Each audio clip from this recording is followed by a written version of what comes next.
subiendo, vamos subiendo. Vamos, mamá.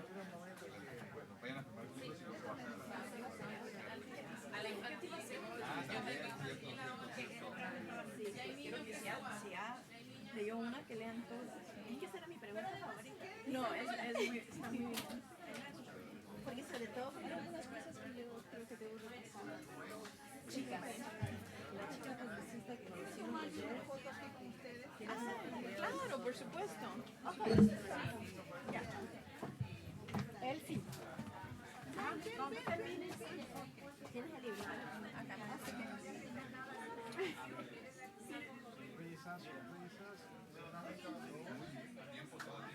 ¿Ese es tu celular? Gracias. Sí, con ella. Porque quiero. Lucía. Lucía, ¿me puedes tomar una foto? Ah, ya. Mi amiga Lucía nos toma, sí.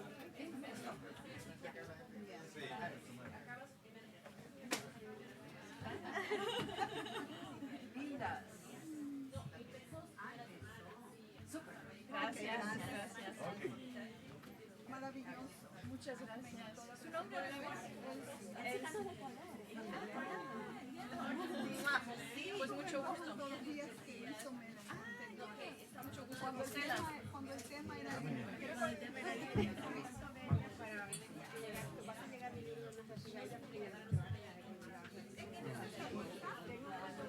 Ah, y Rosalía.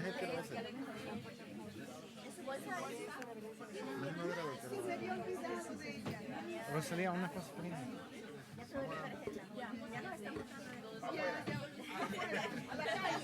Gracias. Una alegría siempre verte. Mucho gusto. Gracias. Muchas gracias. Para que me dé tu tarjeta para mandar. Sí, no, estamos en lugares separados. Sí, vamos a ver dónde necesita. Puede pasar.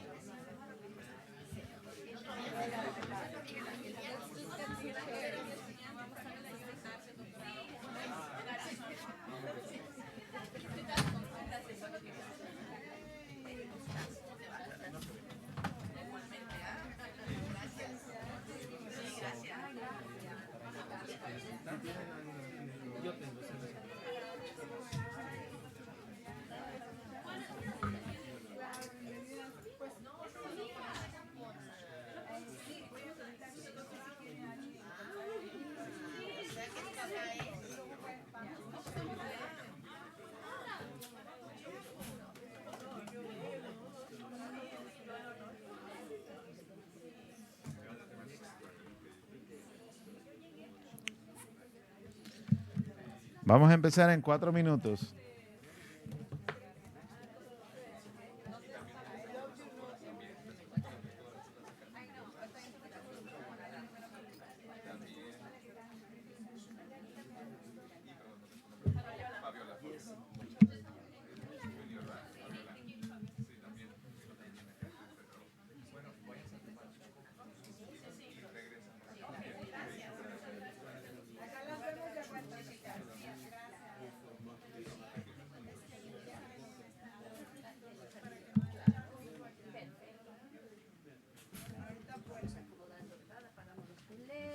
¿Quiere izquierda o derecha?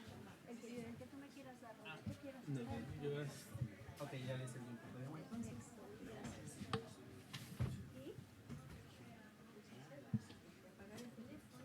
Ah, sí, yo ya hice lo propio porque...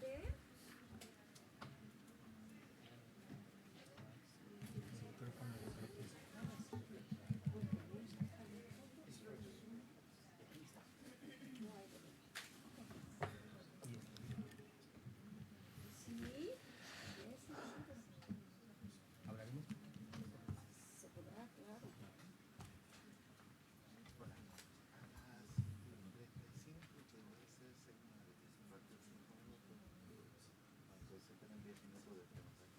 Perfecto. Terminan antes y entonces abrir, me deja saber, vamos a abrir un poquito de entonces y yo entonces. Ok. Oficialmente son 35 minutos. bueno, son 40 minutos, pero a los 35 te dejo saber. sabes que te quedan 5. Para no cortar tan abruptamente. Ok. Para decirte, mira,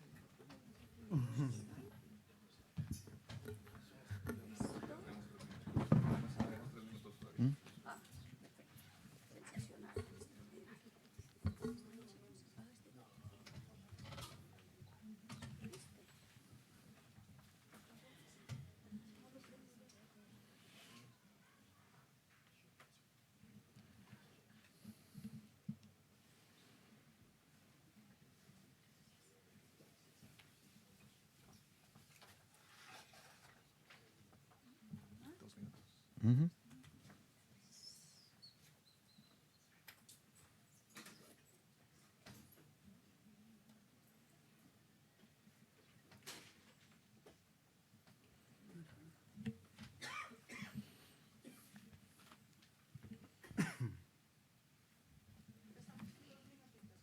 Perfecto.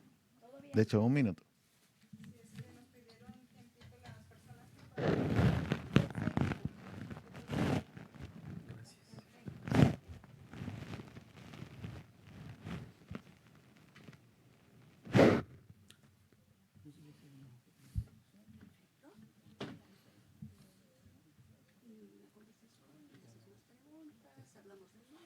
Y ya tengo acá las cosas.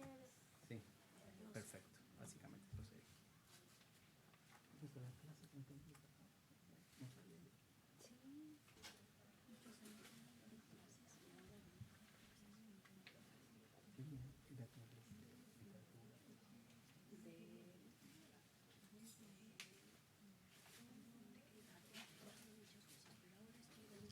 Hay asiento al frente. Un poco con la intención de fijar nuestro canon de nuestra literatura, dejarlas a ellas como integrantes principales, no como lo que siempre se les ve, como excepción, como fénixes que aparecen de pronto por milagro, sino contar nuestra literatura desde esa Ávila, pasando por todos los movimientos, el movimiento literal hasta llegar a los 70 del siglo pasado y toda su riqueza. Sí, francamente, estoy muy Aparte emocionada. de una perspectiva. Todas se ven incluso el siglo de oro, te le acercas y a María de Sáenz, en lugar de acercarte a Cervantes o Lope o Quevedo, que son absolutamente desde la geniales, no les quiero masculinidad. quitar nada, sino desde ella, y entonces queda, digamos, mostrado otro poder, otra fuerza, lo más interesante es el romanticismo, porque siempre se dice que el romanticismo en nuestra lengua es pálido. Y cuando ves que las que eran las importantes son ellas, todo enteramente cambia. Wow, bueno, Entonces, ya me está antojando. y cruzo, digamos, son las dos orillas ahí de España, Iberia. Tengo también algunas que escribieron en gallego, además del español, eran de Euskadi y escribían en español. Y cruzo a diferentes países de América Latina. Estoy un poco débil en algunas áreas. Y acabo de empezar ese curso. Este curso lo de otra manera el semestre pasado y ahora con la intención de esto del canon que te estoy diciendo. Sí, hoy es Samuel González. Te lo envié, lo está enviando. De Maui. Tengo anuncio político no pagado. Samuel González, en cafecito. Pero ahora Y mañana Ernesto. ¿Oíste, Gladys? Suena bastante Hoy bien. Samuel González a las 7 y mañana Ernesto Pineda a las 6. Bueno, vamos a empezar. ¿Sí? Ok. ustedes mandan. Este evento es la presentación del libro El libro de Ana, de Carmen Bullosa. El moderador será Jesús García. Un aplauso, por favor. Ok, ¿Qué tal? Muy buenas tardes. Gracias por acompañarnos este sábado. Igual yo sé que hubieran tenido mejores cosas que hacer, pero qué bueno que eligieron esta como una gran cosa que hacer. En este gran evento que organiza el CUNY Mexican Studies Institute, que es un evento muy importante y que bueno, nos pone muy en relieve, en proyección en la cultura estadounidense, particularmente la cultura de Nueva York, que bueno, tiene una influencia hispana muy importante y va creciendo. Entonces creo que este esfuerzo que están realizando es fundamental. Y pues muchísimas gracias por invitarme. Como me presentó el compañero, soy Jesús García, soy periodista del Diario New York, el periódico más viejo en español en Estados Unidos, y bueno, con una gran tradición en Nueva York, por supuesto. Y me siento muy privilegiado de poder entrevistar hoy a Carmen Bullosa. Carmen, muy buenas tardes. Gracias por este privilegio, porque lo considero definitivamente un gran privilegio. Tiene una gran historia. Yo la considero es una mexicana, pero la considero una mexicana bicultural. Bueno, podría considerarla multicultural por el historial que usted tiene. Voy a leer un poquito sobre lo que usted ha hecho. Me gustaría, bueno, antes de que hablemos de este libro, como bien señalaron, el libro de Ana y de otros de sus libros que me interesaría abordar un poquito, voy a intentar hacer una reseña de su vasta carrera, que realmente es difícil, porque sí, los éxitos que ha acumulado, incluyendo el premio Javier Villaurrutia, el premio Rosalía de Castro en Galicia, el premio Novela Café Gijón, premios también en Alemania, en Francia. Ha sido muy reconocida internacionalmente. Carmen Bullosa se graduó en Lengua y Literatura Hispánica en la Universidad Iberoamericana, en la UNAM, dos de las instituciones académicas más importantes en México. Ella obtuvo también la beca Salvador Novo, este importante cronista que yo considero que revolucionario en México, una figura fundamental en nuestra historia, en nuestra literatura, por supuesto. Además, bueno, es dramaturga, novelista, poeta, historiadora, entrevistadora también. ¿Todavía está este programa, Nueva York en CUNY? Todavía. Lo tienen, porque varían también algunos entrevistadores, ¿verdad? Así es, pero sí, todavía por ahí andamos, ¿verdad, Jerry Carlson, el productor del programa? Excelente. Por ahí seguimos. Y bueno, también ha sido editora de libros. Fundó este taller Tres Sirenas, dedicado a la edición de libros artísticos. Además, ha sido empresaria. También copropietaria del Teatro Bar El Cuervo, uno de los más tradicionales en la Ciudad de México, particularmente en este barrio en Coyoacán, de donde usted también reside, algún periodo del año, que es uno de los lugares que, bueno, a mí en particular me gusta mucho. Además, ha sido becada por la John Simon Guggenheim Memorial Foundation, es actualmente académica de Macaulay Honors College de CUNY, y bueno, pero ha sido profesora en otras universidades, San Diego, Georgetown, Columbia, etc. Entonces es un mínimo resumen, realmente una mínima reseña de la vasta carrera que está. Está usted casada con el historiador y premio Pulitzer Mike Wallace, con quien escribió también un extraordinario libro que se llama Anarcho-History, bastante interesante, How the United States and Mexico Jointly Created the Mexican Drug War. Bastante interesante y muy ad hoc. Se quedó en un periodo y deberían de hacer una segunda parte, en definitiva, sobre este trabajo, y que hablaremos un poquito. Carmen, es usted una mujer muy inquieta. ¿Qué la motiva? Bueno, primero que nada, las gracias a usted, Jesús, por aceptar tener este diálogo conmigo. Las gracias a ustedes por acompañarnos. Las felicitaciones a los organizadores de esta feria del libro. Los felicito, les agradezco mucho que me hayan invitado al Instituto de Estudios Mexicanos de CUNY, al Instituto Cervantes por acogernos, por supuesto. Les agradezco mucho, y a todos los organizadores que están aquí y que han luchado y invertido tiempo y alma con suerte para hacer esta feria del libro, que es algo muy importante. Así es. Me lo parece. Quiero también agradecer a Magnali La Librería, que fielmente nos sigue a los autores que escribimos en español, llevando nuestros libros a nuestras presentaciones con una fidelidad ejemplar. Así que mi agradecimiento a todos, mis felicitaciones, y muy especialmente por haber aceptado tener este diálogo conmigo. Gracias. Pero cuéntenos. Pero primero vamos a poner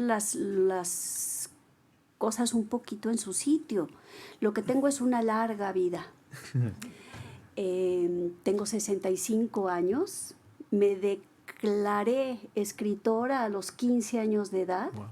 Desde esa edad, como bien atestigua mi mano derecha, que tengo los dedos un poco ya doblados, desde esa fecha hasta acá escribo todos los días, escribo a mano, yo aún escribo mis novelas, mis poemas, teatro, ensayos, colaboraciones de los periódicos.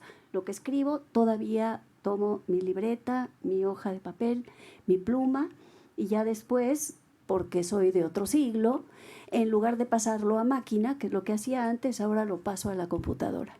Y lo imprimo, vuelvo a trabajar sobre el papel, lo vuelvo a regresar sobre la computadora. Entonces, si algo ha pasado en mi vida es que he tenido la suerte de llegar a esta edad.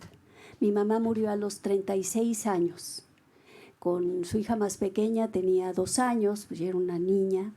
Y pienso que alcanzar una vida, ver a los hijos adultos, ver cómo el mundo cambia, aunque no siempre cambie para bien, y a veces cambia para peor, o peor, hay veces que cambia para Trump, y ahí sí realmente dura. Bueno, pues pienso que es una suerte la vida, es un privilegio enorme llegar a esta edad, llegar todavía con mi vocación, llegar con mi amor por la escritura y llegar además con el demonio, ese demonio que es el demonio de la creación, así se le diría de alguna manera pomposa. En realidad creo que es un demonio de muchas caras que los escritores nos pasamos la vida intentando cazarlo. Y es un demonio, por un lado, muy traicionero, pues es su calidad de demonio, pero por el otro lado es un demonio que es como un espejo de lo que está pasando en este momento en el mundo. Ese demonio interior que nos persigue a cada uno de los poetas, novelistas, cuentistas, ese demonio que nos acosa y que nos molesta, nos irrita, nos obliga a formular o a controlarlo de alguna manera con palabras. Ese demonio tiene esa calidad de reflejar y de encarnar lo que está ocurriendo alrededor nuestro. Por eso es tan apasionante también leer libros de otras épocas, porque ahí con toda claridad uno lee que en una novela, bueno, incluso digamos en un cuento fantástico de, digamos, Juana Manuela Gorriti, del siglo XIX, en un cuento fantástico en donde hay ilusiones, fantasías, situaciones no del todo racionales, uno puede oler, percibir y estudiar el momento histórico en el que vivía esta autora, o el momento, lo que la rodeaba, y percibir el ambiente y el cuento, el texto literario, el poema, capturan. Sí es cierto que capturan el alma singular de cada persona, pero es más cierto aún que capturan y hacen lo que el demonio le hizo al autor.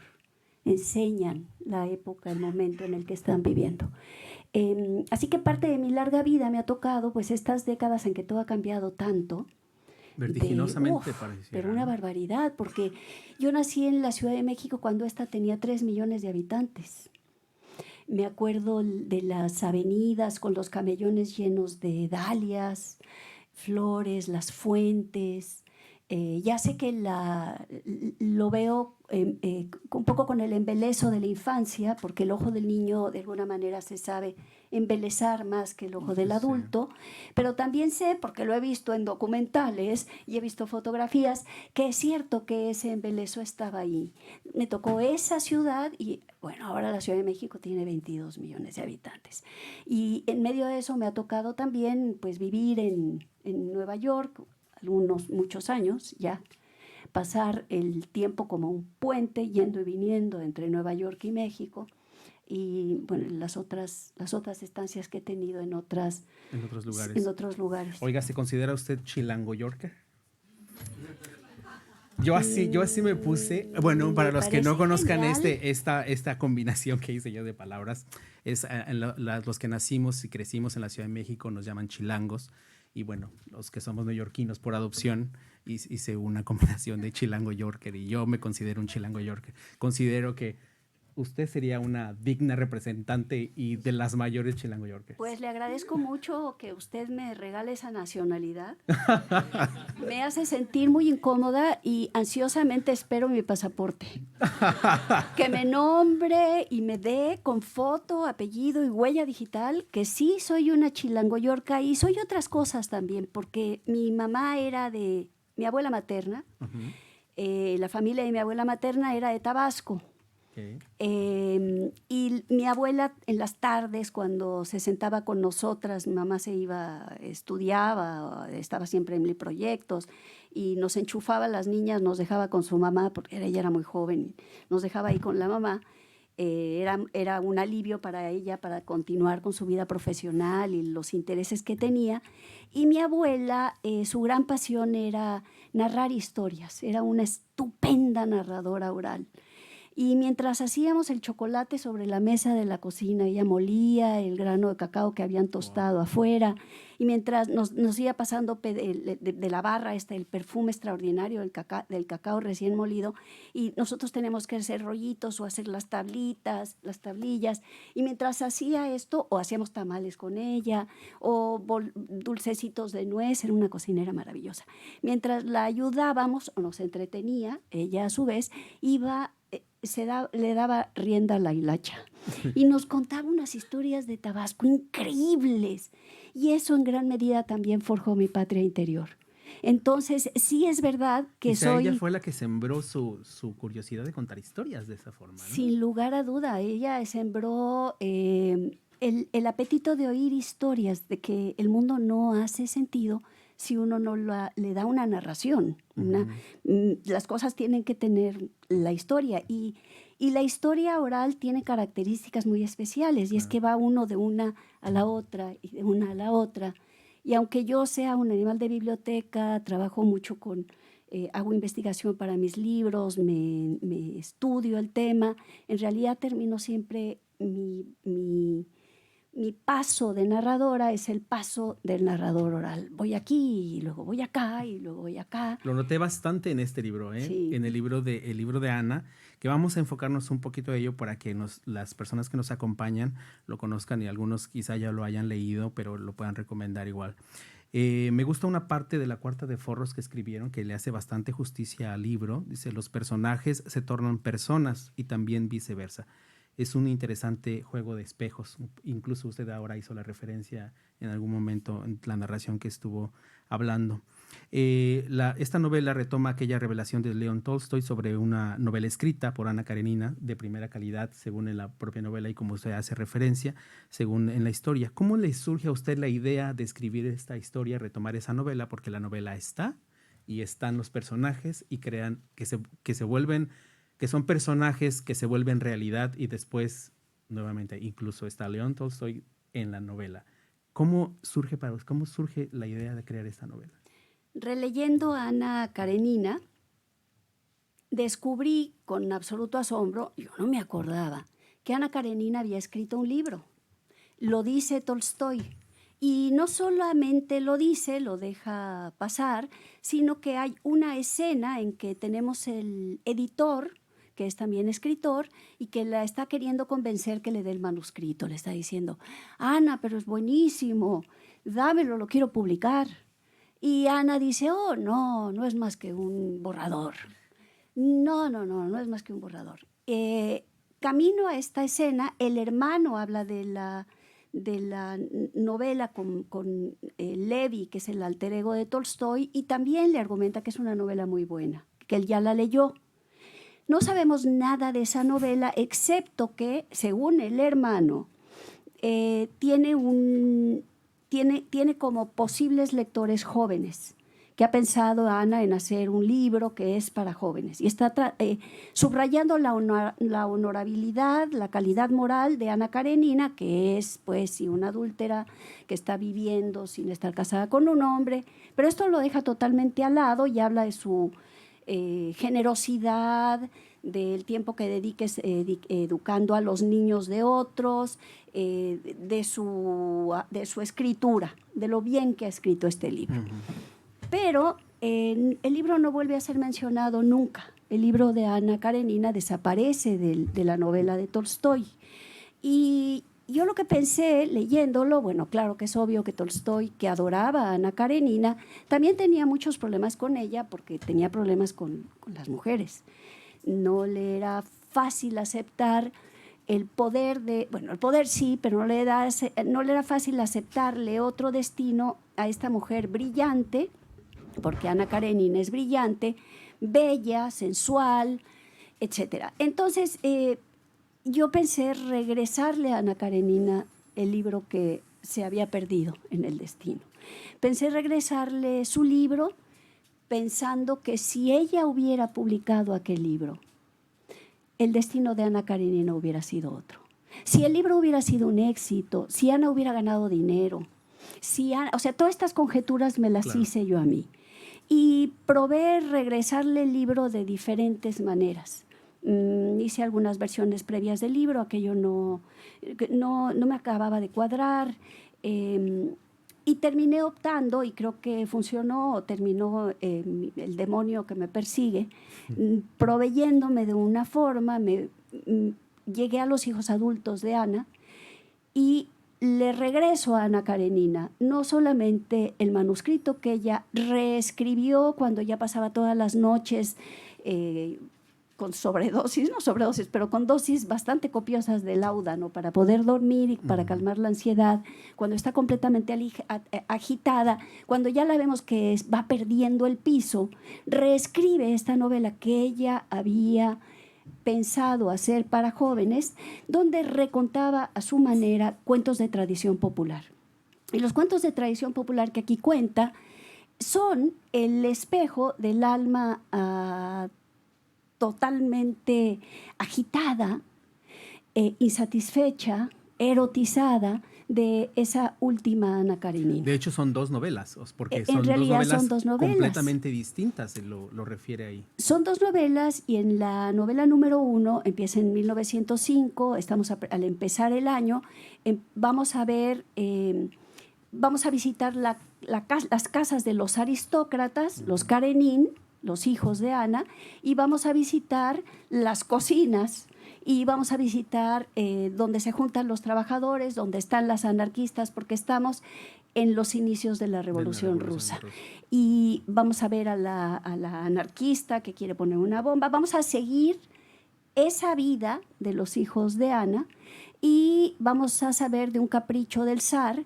Quiere el retrato de Ana Karenina, porque la premisa que tengo en el libro es que el personaje de ficción y el personaje real comparten un mismo territorio.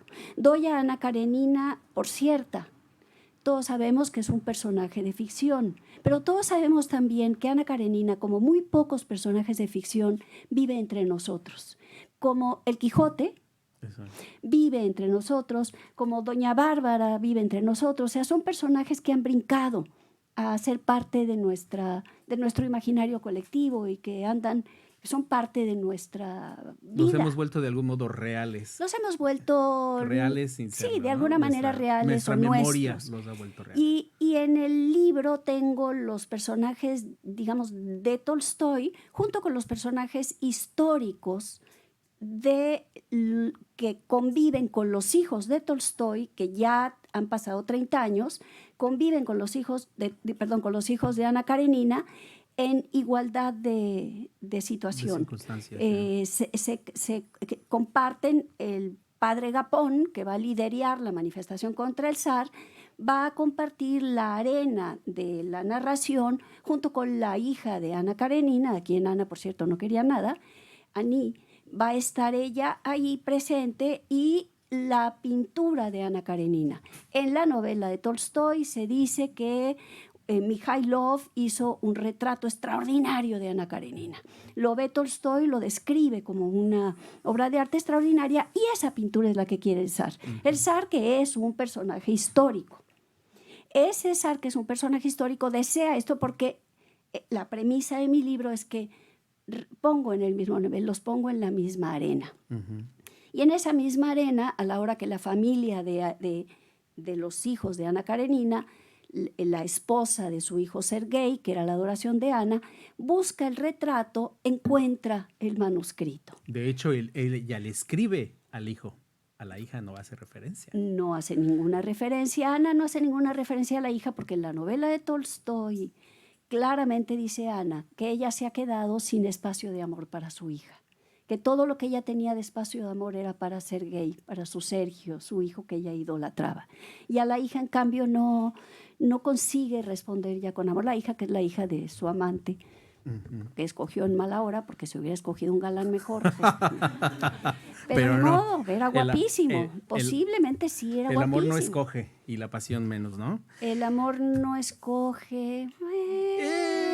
Eso es una cosa peculiar. Es una cosa peculiar porque lo que no escoge es el tiempo. Yo creo que es que en realidad Ana Karenina, como nos la pinta Tolstoy, es una mujer tan formidable, tan grande en su ser ella misma, que tiene que tener un desarrollo mayor, y eso ya no se lo permite Tolstoy. Y ese desarrollo mayor que ella tenía era, ella podía ser escritora. Ella podía hacer la vida que hacía Levin. Ella podría haber hecho alguna vida afuera de lo que era solamente su drama privado. Pero no lo puede hacer porque es mujer, aunque, como vemos en esta novela, otras mujeres que son prácticamente sus contemporáneas sí brincan a la arena pública y son capaces de ayudar a cambiar el mundo.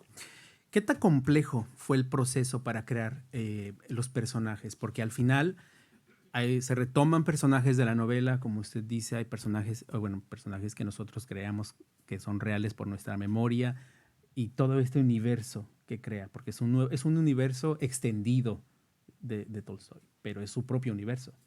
Es su universo. ¿Qué tan complejo fue crear esto? Entiendo una parte que fue muy compleja cuando ella dijo que que no le gustó mucho una primera versión que hizo y que... No, hice varias versiones. Ahora acabo de terminar una novela, quiero decir, acabo, la di a leer la semana antepasada, y de esta novela nueva que hice, tengo frescas cuántas versiones hice, bien diferentes una de la otra, y fueron 18, hasta que quedó la última versión y entonces vinieron las correcciones. También era una novela que me impuso una cantidad enorme de retos, y cómo la iba yo tratando de solucionar. Y como soy una artesana, necesito mis manos para pensar, por eso es que sigo escribiendo todo con la pluma. Necesito moldearlo y ver para ver si aquello funciona o no. Entonces me pasó con el libro de Ana. Escribí una de las versiones preliminares, no sé qué número porque no me acuerdo cuántas hice, pero una la hice en verso. La hice en verso porque pensé que, como cuando Tolstoy por fin pudo ver, Tolstoy luchaba por contar la historia de esta mujer que se suicida por adúltera, porque era una historia que había pasado en su tiempo y a él le obsesionaba esa historia. Y estaba tratando cómo hacerla y trató una versión también que no pudo, y después conoció por azar a la hija de un escritor muy famoso, Pushkin, y al conocer a la hija le pareció que ella era Ana Karenina y era un poco mulata. Y bueno, el caso es que yo le quise hacer un homenaje al padre de la que le abrió el espacio a Tolstoy para hacer la novela, y para hacerle el homenaje decidí que lo iba a hacer en verso y escribí una novela en verso, y aquello nada más no funcionó. Pero así es, pienso con la tinta y el papel, pienso como una artesana. Y creo que un artesano que trabaja con esa materia, la materia de las palabras, la materia de contar una historia, la materia del espacio, al ser narrado y al contar, yo no hablaría de dificultad, sino que hablaría de las capas y el trabajo de hacerlo. El entramado, El que entramado que va haciendo. y el gusto, y es un placer enormísimo.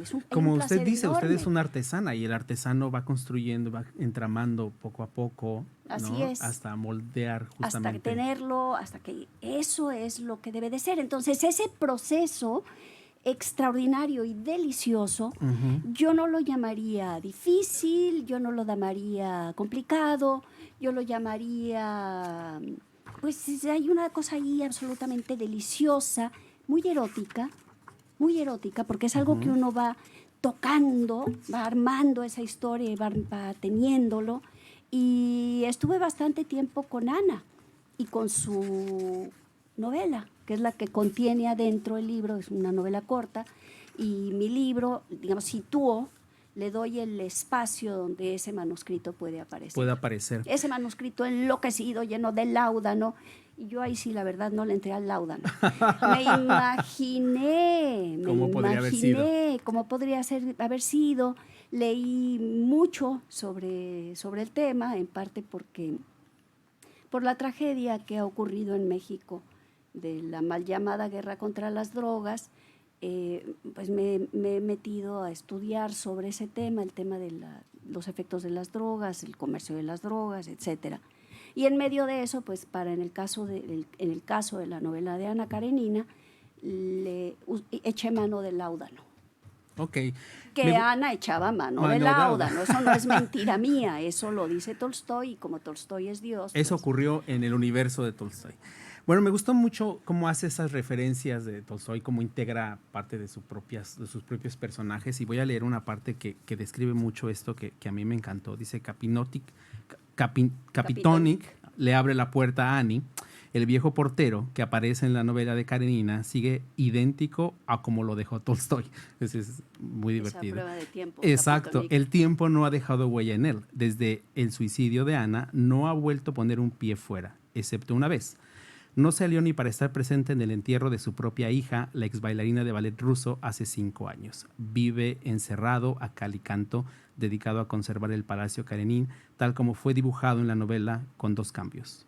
Uno es que el conde de Karenin se encargó personalmente de habilitar la habitación para Annie cuando llegó de la mano de Bronsky.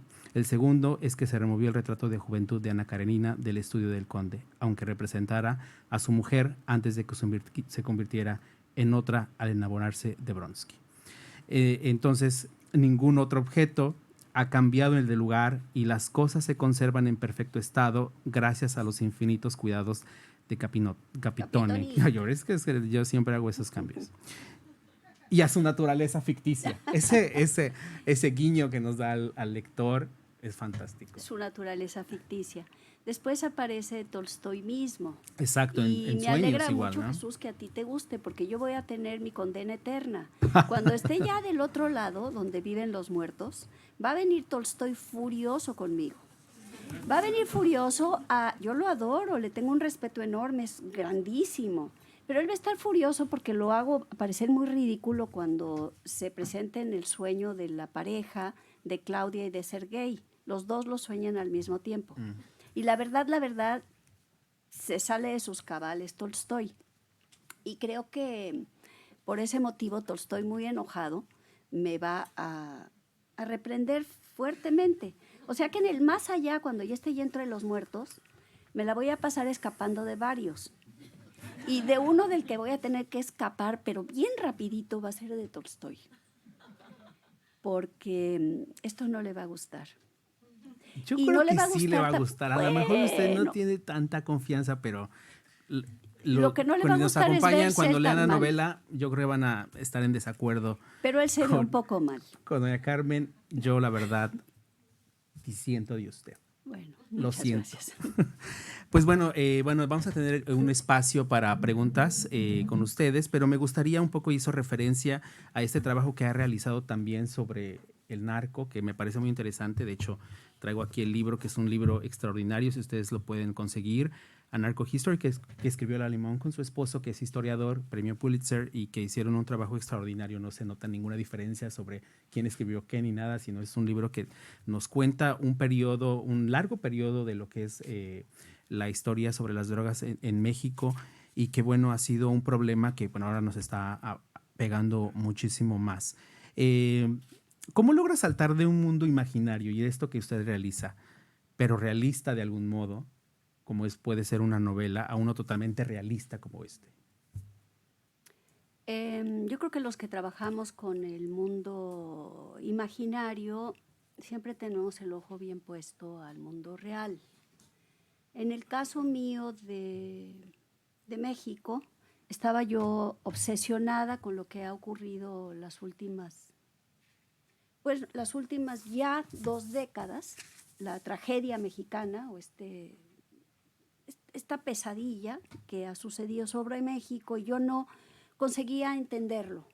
No conseguía entenderlo y decía, es que nunca me imaginé que esto iba a ser México, el país de los desaparecidos, las fosas colectivas, la cantidad de muertos, la cantidad de jóvenes, entre varones la mayor parte, entre 17 y 23 años, que el número que se maneja oficialmente pues son los cientos de miles de personas, de chamacos, de muchachos.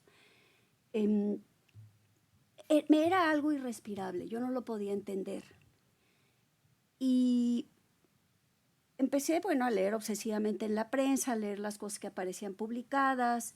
Escribí un primer libro de poemas que se llama La Patria Insomne, que publicó Hiperión, en que hablaba de esta tragedia mexicana, pero todo para mí seguía sin tener pies ni cabeza y yo no tenía un estado de zozobra, no podía seguir sin tratar de entenderlo. Y a la hora de la comida en la casa, sentados en la mesa, yo decía, es que pasaba esto, y es que pasa esto. Y Mike intervenía con comentarios. Yo intenté escribir el libro sola, contando la versión de lo que pasaba en México.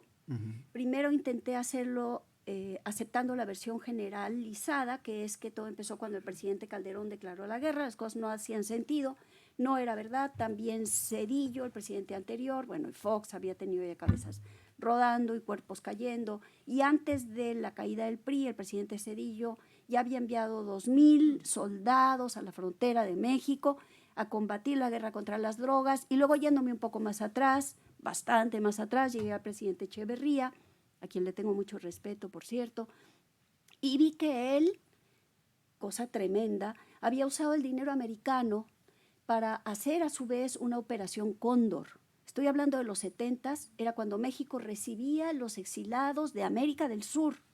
Los acogía el presidente Echeverría, les daba casa, les daba trabajo, tenía las puertas abiertas para los que venían huyendo de la operación Cóndor, de los golpes de Estado del Sur.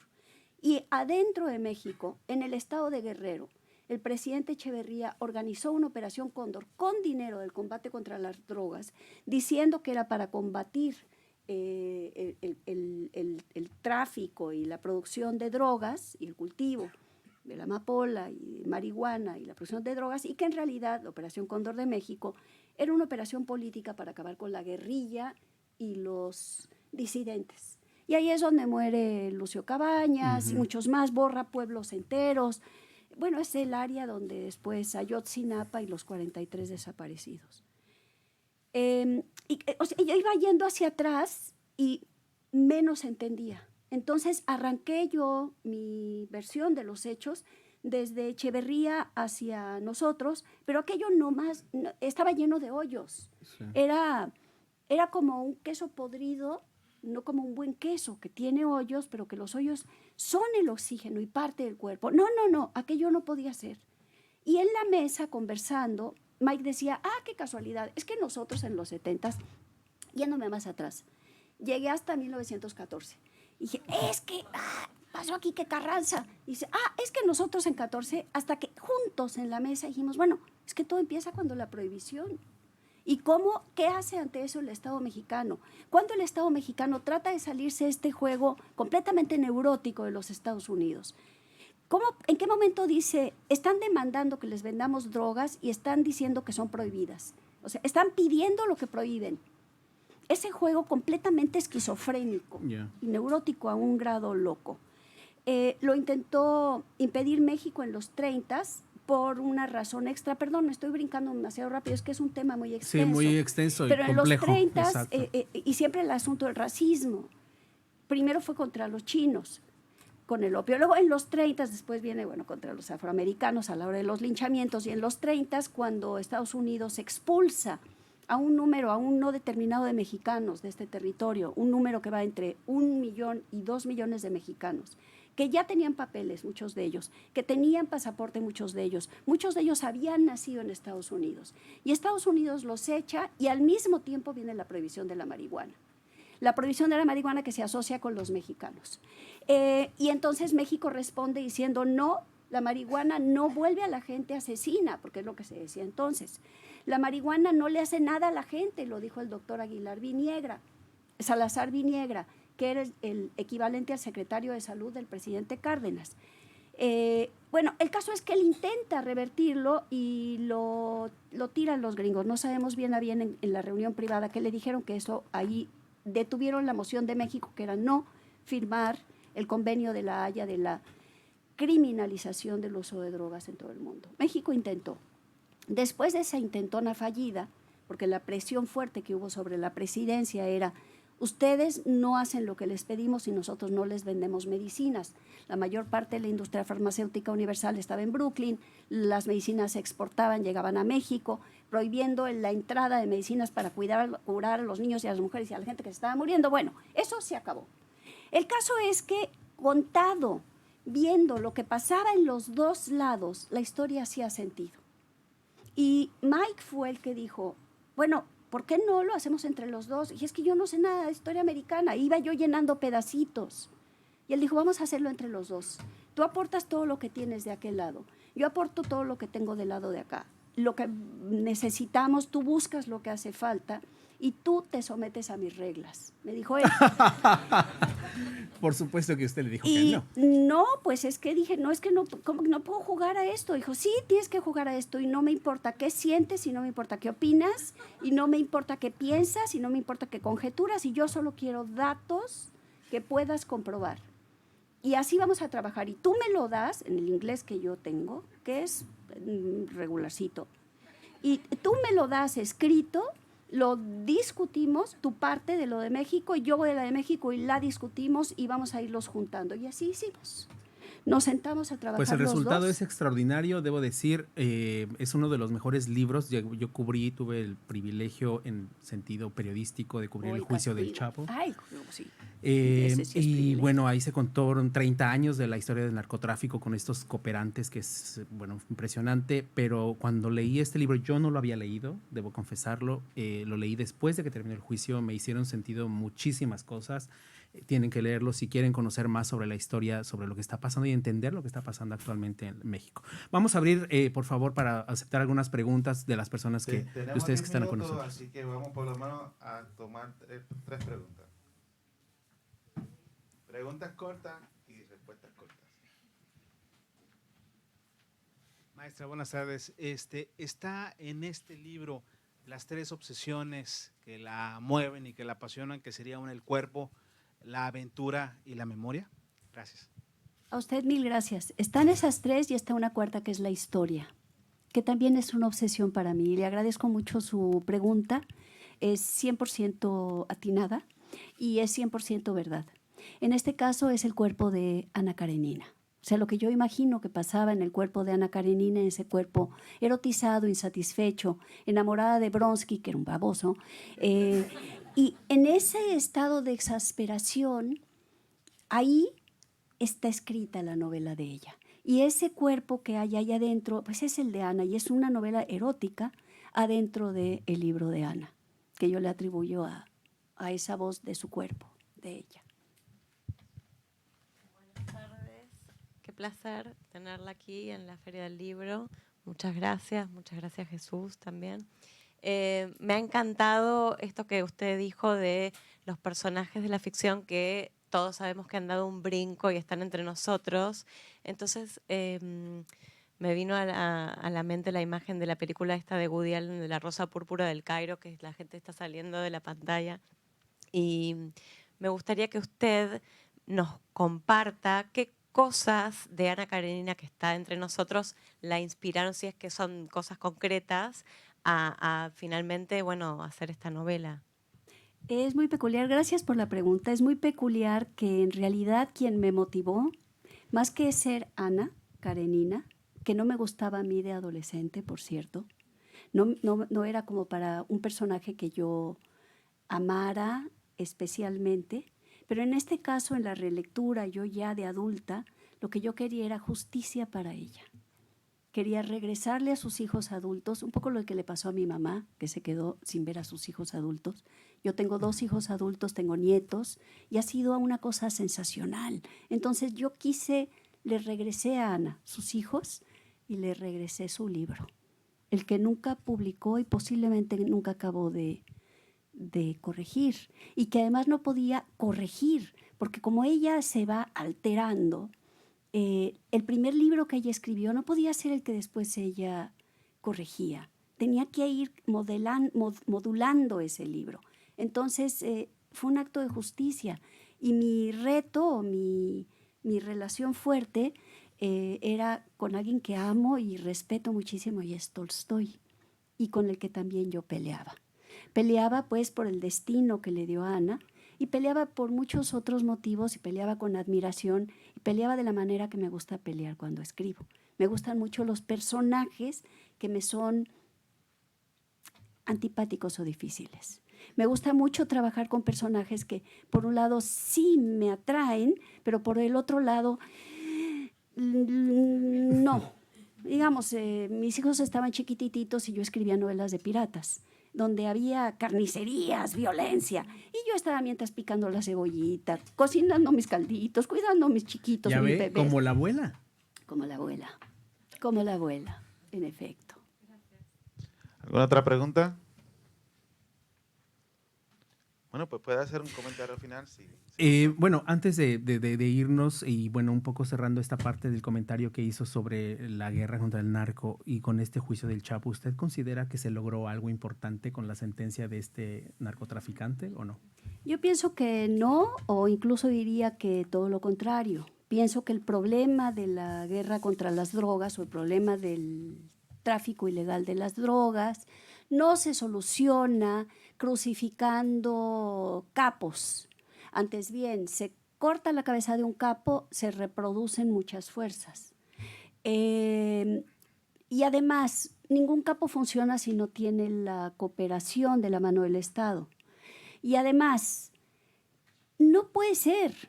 Exige Estados Unidos que se le vendan lo que exige Estados Unidos no se le venda.